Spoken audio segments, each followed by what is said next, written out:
Share ko lang itong Shell Advanced NW40 na langis. So nabili ko ito sa Shell na gasolinahan. So paano ba malalaman kung original itong langis na ito? Yan. So may dalawang bagay na pwede natin tignan. Meron kasi siyang code na pwede nating ipil para makita natin yung code sa loob. Tapos meron din siya dito sa likod. Yan, sa likod ipipil din natin ito.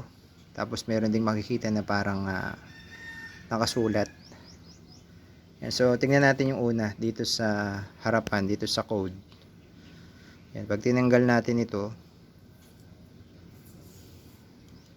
yan, meron tayong makikitang QR code. Ayan, so pag in-scan natin yan, makikita natin kung original talaga siya. Ayan, yung isa pa yung nasa likuran. So, pag tinanggal natin ito, ayan, may makikita na tayong nakasulat din dito sa likuran. Ayan, so yun yung isang paraan pa kung paano malalaman na original ito.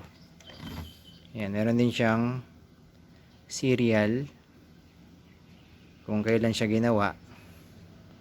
Ayan, tapos maganda rin yung pagkaka-print ng mga label. Ayan, so yun ang ilang mga tips para malaman kung original yung nabili ninyong Shell na langis.